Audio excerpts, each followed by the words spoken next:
Welcome to the Cosmic Connection, your UFO connection for the city of Las Vegas and the world. I'm Cosmo. Welcome to the Cosmic Connection. Hey, we'll see you. So a future to it, yeah, it's an excellent fuel. Certainly it's the most abundant element in the universe. And, you know, why we aren't proceeding along those lines, that I don't know. It certainly has something to do with the oil companies. Something to do with them, I'm sure. Yes. Okay, Bob, thanks for the call. Thanks very much. All right, sir. Bye-bye. Yeah, I would say it has a little bit to do with the fuel companies, gasoline, and all that stuff.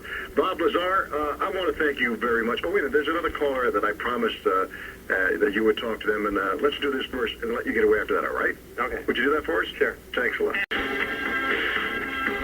Bob Lazar has stopped by tonight, and he's kind of cleared up a lot of things for me, and I'm sure for a lot of you folks out there tonight, telling us exactly what's happening in his life and about the charge of pandering. Hey, Bob, I don't know if you heard this. You know the area up there that was called Rachel's Bar and Grill? Yeah. They changed their name. To the alien, right? Yeah. Yeah, I heard that. The Little Alien. And I was talking to Pat Travis. They're going to have my picture up there and my T-shirt. They want a picture of you up there. Would you give them a picture of you? Sure. All right, I got to tell Pat that. They want a picture of you so they can put it and display it on the wall. They've also expanded. She told me that people are coming from all over the world just to check out the old Rachel's Bar and Grill, now the Little Alien. Yeah, that's a neat little place. I like it. Have you been in there? Yeah, I went in there once, but it's a real friendly place. It's a neat place to visit. It sure is. And tonight, there's a big party going on up there, so I want to say hello, and Bob, say hello to everybody up there at the Little Alien. Pat Travis is celebrating, I think it's her 17th birthday. Of course, it's a little more than that, but I mean, I make her feel good. Celebrating her birthday, and listen to this, Bob. Every single room was sold out for that. Every single room. Really? Oh, all they have up there now are a bunch of RVs, and people have pitched some tents. The only sad thing about it is the rain. Oh, that's going to be a bummer up there. I'm sure you know that. Okay, I talked earlier, Bob. I mentioned to you about the television program. I said I only heard from the stringer. The caller is on the line, so I want you to talk if you can hear what Bob Berry had to say. Hold on a second. Let's go out to line 9 and find out exactly what transpired. Hello, caller. Hello, Bob. How are you? Hi. Good. I tuned in to ET Monitor tonight, and Bob Berry specifically stated that you were going to be present on his program next Saturday night and the following Saturday night, the 16th and the 23rd. Well, he's a liar. Also, John Lear was on the program tonight, and Bob Exler, and they were discussing a few things, and your name came up a couple. Now, Bob Berry is specifically said for over a month now that he was going to have you on. So it's probably going to be a videotape of some kind. Oh, yeah, well, if he just replays some other video that was shot, right, like from George Knapp or something, I have no control over that. Oh, right. Of course, I don't think KLAS-TV would appreciate that very much. The thing is, the way that he's talking as if you were going to be there in person. That's ridiculous. So this has happened with other radio and TV stations. People claiming that I'm coming on there. They have an interview or something scheduled me, and at the last minute they said, "Oh, he didn't show up." It's just a bunch of garbage. Well, I'm going to tape the show and see what happens, and see where the information comes from. Yeah, I'd like to see what he says at the last minute. Okay, I just thought I'd call in and say that I saw it on television tonight. Okay, thank you, caller. Okay. All right. That's something else, isn't it? That is something else. They make the statement, and then Oh, you know what I want to ask you, Bob? What happened with the Japanese deal? That's someone else. I got mail on that like crazy. I don't even know what they were talking about until someone sent me a copy of that Nippon television special. And I saw them talking to you via telephone. What a great special that was, too, Bob. Did you see that video? Yeah, I did. Well, we were supposed to go, Gina Huff and I were supposed to go out there. Right. And we went, we were ready to go. We went down and bought yen and everything, and it was, they were going to give us hotel rooms for a whole week there, and everything, all paid, all expenses paid for. It was something we were really looking forward to. And about 2 days before we were going to go, all we started doing was getting threats. about, we just want you guys to know this is just going to be a one-way trip. You're never going to make it back and that sort of thing. And though it had been quite a while, it really sounded like it was Dennis, who was a supervisor down at S4. And though I couldn't pinpoint it, but they had mentioned the flight of the plane that no one knew, the times and all that, and we just really sat down and reviewed stuff and said, it's probably not a good idea to, this is just an interview, and why risk anything? Right. Is there? And now they're trying to sue me, by the way. That's what I thought. That's why I wanted to hear it from you. I heard they're literally going to sue you for not showing up in Japan. Yeah. How did that affect them, by the way?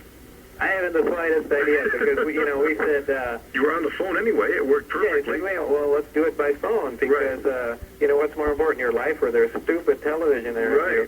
Right. And, I wish one of them would come out here so I could smack them around. That's the first time I've ever heard you say anything even close to violence. Smack them around a bit. Holy mackerel! So I guess you're not going to say it's a great video. That's for sure. No, it was done well. It was done very well.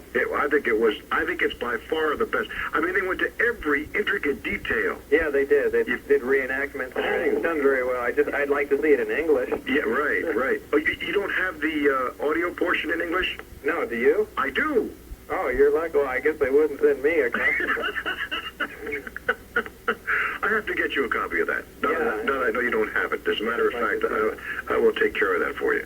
Yeah, you should. That way, when you play it, you can hear it. Yeah. It is crazy. It's all in Japanese, folks. You have to understand this, but it's very, very well done.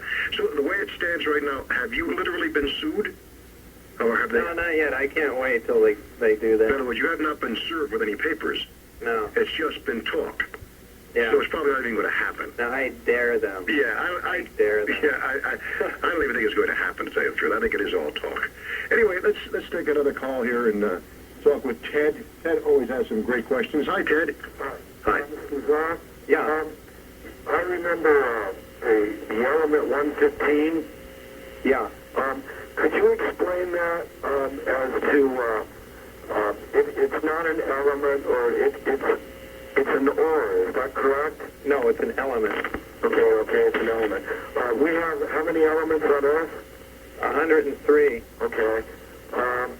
Now, is anybody in possession of that today, or besides S4? No. Okay. And briefly, after I hang up, could you explain how, or in what theory that the people up there, the scientists, how they can explain how this works? Thank you very much. Okay. Okay, Bob. Thank you. Let me bring this down and then let you go. Hold on a second. Okay, you're back on. Go ahead, Bob. I imagine how it means how the propulsion system uses the 115. Yeah. They bombard element 115 with protons, and what happens is it bumps it up to element. Well, this is a long, drawn-out explanation. Basically, it goes through an antimatter reaction and annihilation reaction, which is essentially converts it's a 100% efficient direct conversion of matter to energy. 100% of the energy contained in the matter is directly converted to energy, as opposed to something like a fission or fusion reaction, which is only less than a percent efficient. This produces a lot of heat. The heat is converted into electrical energy in a thermionic converter, which converts heat to electricity. This device is also 100% efficient, something that we don't have, and it's physically impossible to have 100% efficient, thermionic converter. There's always some heat lost in conversion. I can go on and on about it. You're dealing with alien technology, and a lot of it is really bizarre. But as in Lazar. Lazar. Okay, Bob, let me ask you the question, so people may be tuning in for the first time. How about describing how they bend gravity? can I describe that without using my hands? No, you did it beautifully. You said something about how you could get a blanket and sort of fold it up and then have a heavy object and just goes right to the next place if you wanted to, right? Yeah, that's not a real true representation because there again you're thinking on a two-dimensional scale. Oh, okay. I guess if you laid. Hello? Yeah. Okay. I guess if you laid a blanket on the ground, Right. And your spacecraft was on any portion of it, the blanket representing space, instead of the craft moving across the top of the blanket, what would happen is the craft would stay put in one place. The craft would focus its gravitational beam on the desired destination on that part of the blanket. Right. And what it would do is actually pull that destination, like folding that part of the blanket over to the craft. The craft attaches itself to that point, and it snaps back and follows the warp all the way back to where the blanket is normally. Right. Okay. Let's hold on a second here. There's a caller that wants. Are you willing to go, like, nationwide on television with all this? Oh, I did already. Well, I know, but, I mean, more extensively. I've got I've about had it. Pardon me? I've about had it. I've been in this for like, I think coming up on a year or something like that. Well, what I'm talking about is major, probably superstations and some other contacts that I have to get you on, to get more exposure on this, so maybe there'll be some more public interest so we can find out what the hell is going on. I mean, with all the disinformation and everything, don't you think the public should be made aware of what's happening? Yeah, I've been on quite a bunch of, I mean, radio and TV. I went national on, what on earth was that? Inside Report. Inside, yeah. Right. I followed you on that too. And, Sir, what do you do that can offer that kind of service? Well, I have the contact to get him onto any type of series of infomercials, any type of interactive 900 numbers, and various contacts with a lot of television stations. And I've tried to do things with Mr. George Knapp, but being under contract with Channel 8, he was not able to do that.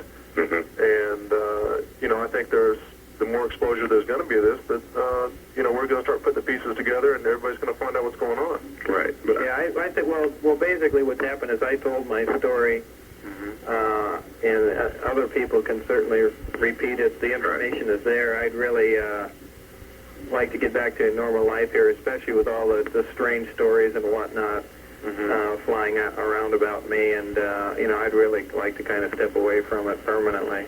Yeah, well, I understand. Have you even considered publishing a book? Yeah, I've been approached with book offers and movie offers and stuff, and I've really blown them all off. I'm really not interested. Okay, well, I appreciate what you've done this far.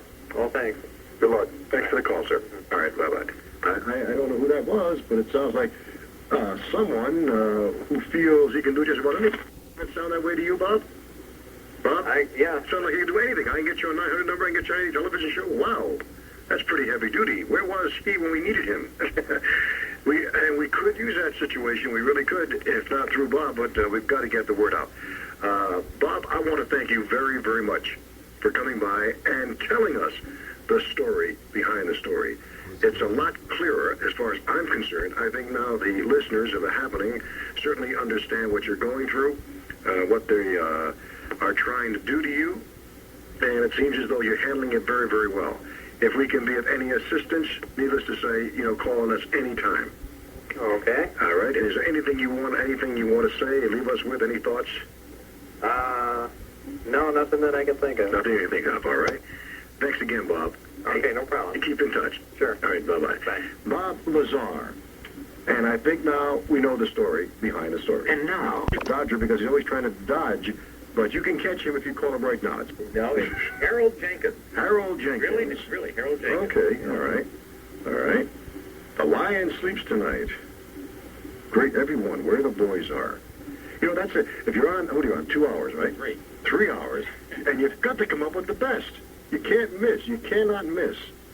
Oh, yeah, Boney Maroney. Haven't heard that in a long time. Tonight, Mellow Kings. I believe in what you say when you say you won't stay with nobody else but me. And let the little girl dance. Oh, let her get on through. Anyway, That'll be coming up after midnight. I want to thank you very much for participating tonight with your Billy Goodman Happening. Don't forget, tomorrow night, our guest will be Evelyn Brown. And we'll be talking about personalized romance novels. And next Saturday night, I want to talk about this about a little bit. Pat Collins will be here. Actually, not here in studio. We'll be talking with her backstage. And I know there are folks out there that don't have a telephone or don't